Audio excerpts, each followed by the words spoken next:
Welcome to the latest away league match preview of the 25-26 season here on Stones TV and the Maidstone United podcast, where we look ahead to a midweek trip to Somerset, where we face the Weston-super-Mare. So to our Tuesday night opponents and their summer transfer activity, namely the departures first. Ruben Reid left after 3 years with the club. Morgan Lewis, Finley Croft and Jamie Sewell all departed. Bailey Kempster moved to Willand Rovers and Kieran Thomas signed for Gloucester City. And finally, Dylan Kadji moved to Wealdstone for an undisclosed fee. So Nigel, not many departed over the summer from Weston, but several names in there probably made them think long and hard before they came to their decisions. It's like we were saying about the Worthing, on the Worthing preview, isn't it? You know, they were new to the league last year and they had a lot of players that had been with them on that journey. Yeah. And you know, you come into the league and you just miss out on the playoffs. So again, you know, you've got to make those little bit of changes, as well as keeping that consistency there to take you to the next level. You know, to hope, which for them would be to push into the playoffs. So again, that's a little bit of pressure that's coming on that, because you just said to them, you know, last season, just survive in the league. You know, I mean, obviously they come up the season before, then so that's their second year. But you know, year on year they're improving. Yeah. So again, that next step, it's how you sort of just tweak the system to keep that continuity to take you to the next level. Exactly that. So to the goalkeepers, and Max Harris joined on a permanent basis from Cheltenham Town, formerly of Bath, as well as Weston. And the aptly named youngster Jacob Glover signed on for 25-26. So Nigel, local experience as well as some nominative determinism in between the sticks. Yeah, whatever that means. It's when your name means the thing you're doing. Oh, right, okay, yeah, exactly. So yeah, I'm sure that's going to help him when he's facing a barrage of shots. But yeah, no, exactly. You know, again, it's, you know, you've got that talent that's local, and so obviously they just scouted him, and you know, it's just, again, it's like we've said, you know, with our goalkeeper Nathan Arnes, isn't it? You've had that, you know, experience being a sort of backup in that system at an EFL club. Yeah. So now the pressure's on you to sort of be the number one and, you know, be there for your teammates, basically. So just, again, that's that next step for them, and the next step for their goalkeeping department, isn't it? It certainly is. To the defence, and both Sam Avery and Emlyn Lewis were retained. Centre-back Callum Wood became a permanent signing from Bristol City after being on loan last season. Left-back Dan Martin signed from Welling for his second spell with the club. And versatile Northern Ireland international Michael Smith signed after departing Yeovil Town.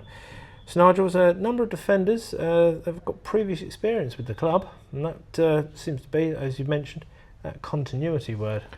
Yeah, I mean, obviously bringing Michael Smith in, a sort of like fully fledged Northern Ireland international, you know, that experience is going to help them younger local players, isn't it? As well as, you know, adding to that continuity. But I mean, there was another team last year that obviously their position indicates that, but you know, they were hard to score against, weren't they? I mean, we had we made it hard enough, didn't we? Yeah, exactly, when we played them. You know, 2 defeats against them. So it's just them tweaks, you know, without upsetting the apple cart, isn't it? But bringing in that little bit of experience in the likes of Smith, that's going to just aid you on your journey to be progressively better than you was last season. Yeah. In the midfield, Jordan Bastin, Jake Hicks, Ollie Chamberlain, Jacob Kane, Jason Pope, James Dodd, Luke Coulson and James Waite were all retained from the previous season. Dylan Mitchell joined on loan from Swindon Town, having been on loan at Hereford Football Club in National League North last season. Josh Salmon signed after departing Bournemouth, and finally Ollie Jenkins signed on for 25-26 and then joined Southern League Premier Division Southside Yate Town on loan. So Nigel, the bulk of their retainees live in that midfield area, and theirs was, I'd probably say, one of the best midfield sets last season, so just a couple of additions really does make sense. Absolutely. Again, without sounding like a broken record, it's that continuity that you are. And the thing about it is with the local players, you know, local players they've got that experience at the local clubs like Swindon and you know, the Bournemouth Academy, and again, you would hope that there wouldn't be, not like some of the teams that we've mentioned, some of the teams that we've played up, there's not been an upheaval of talent coming in. Yeah. So from our point of view, you know, we know what they're about, we know what their DNA is, we know the players that are there, so, you know, although it wasn't successful last year, we didn't get any points against them again, but it's just sort of like trying to, again, look for their weaknesses and try and exploit those. Yeah. But from their point of view, you know, if it is a back to the wall sort of game, and you know, especially in the midfield, you know that your mate's there beside you that's been in the trenches, and you've done it before. So again, that's going to all help them, isn't it? Yeah, hopefully not, but yes, probably. So up front, Will Dawes and Louis Britton were retained from the previous season. Sam Pearson signed a long-term contract extension. Freddie King signed for 25-26 and was then loaned to Bridgewater United. Striker Brandon Back also did the same. He signed for 25-26 and then joined Bristol Manor Farm on loan for the season. Before forward Luke Skinner then signed on loan from Bristol City until January. He scored the winner against Maidenhead in their last home game before the Daggers visit and before we made this recording.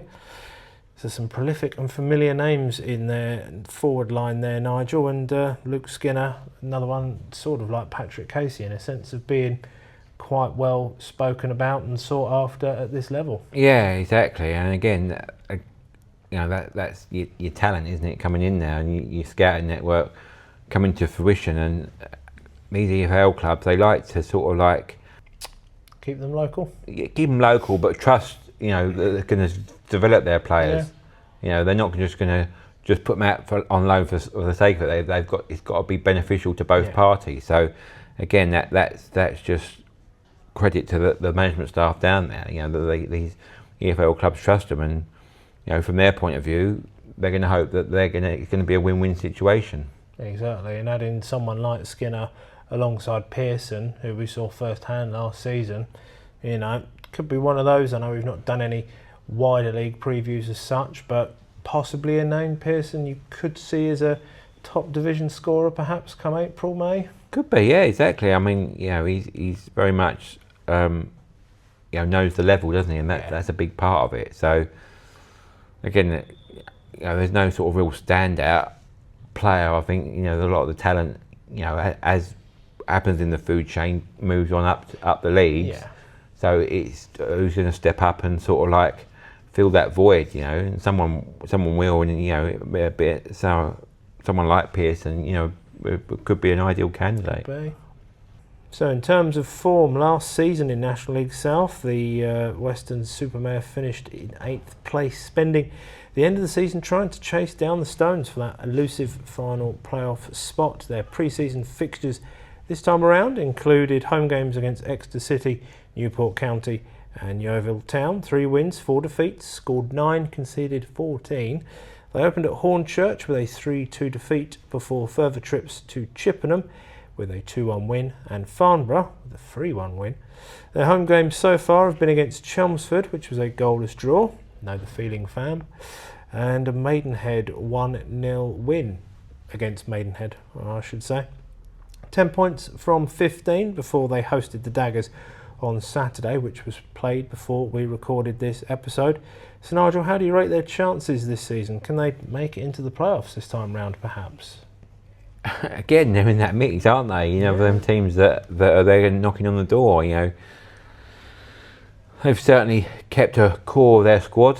They've got a decent setup down there, and you know, they've had the manager's been down there a long time, and as I say, it's part of that journey that they're on. So if they say the only way is up, then yeah, it will be, won't it? Because obviously finishing 8th just outside, then you know, the natural next step is the playoffs, isn't it? So again, like I say, they're in that mix, and you know, it just makes for a very competitive league, whereas anyone can beat anybody, probably right down to like 14th, 15th place. You know, you're never going to be out of it. I think it's going to be, you know, just as good as it was last year for all them 6 teams vying for the actual, title, I think this year you're going to have another sort of 6-7 teams vying for that playoff spot. So never dull in National League South, isn't it? Hashtag indeed, yes.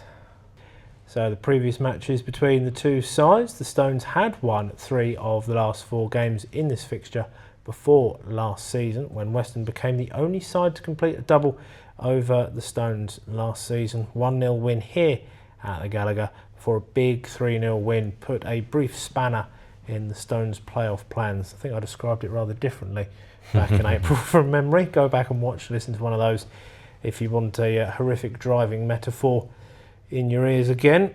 Nigel, seemingly always pivotal occasions against Weston in recent years, and certainly had some of the players turn up last season, didn't they, to make them go in their favour? Yeah, I mean, the big name there that he scored in that 3-0 win is Luke Coulson. You know, and we mentioned last preview for the Chelmsford preview about Chris Haig and the stat, but you know how we get the better of Chris Haig, but Luke Coulson always seems to be that little bit of our nemesis, doesn't he? You know, through his time at Ebbsfleet, Bromley, Dagenham.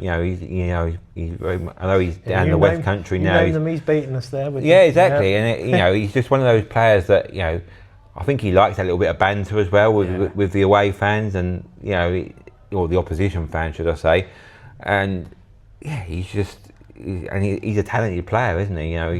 He's very experienced at this level and the level above, and he's moved back home, sort of closer to where he was brought up now, and he's just loving his football, and I think he's involved in the sort of youth set up there as well. So he's passing on that experience, and he's very much sort of made a home for himself back down there, and so please. have an evening off. Have a day off. If you don't mind. But again, it just adds that sort of like I said, these big players, and big players turn up in big games, don't they? So again, we're a big team in this league. When you go down there, and like you say, they're the only team that did get maximum points against us last year. So they're going to want to keep that record going, aren't they?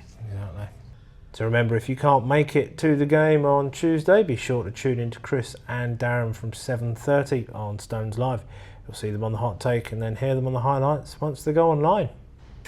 So the last time we visited back in April last season, Super-Mare got above the Stones in the table before the Stones got back ahead when it counted. It's at an embryonic stage, as we keep saying, and we're starting September in that mode. Will we see a switch between the two sides in the standings, perhaps? Here's hoping the Stones will be above their hosts come 10 o'clock on Tuesday night. Well, thanks to you all out there, as ever, for watching or listening to the latest preview. Like and subscribe on YouTube, and wherever you get your podcast, just search for the Maidstone United podcast.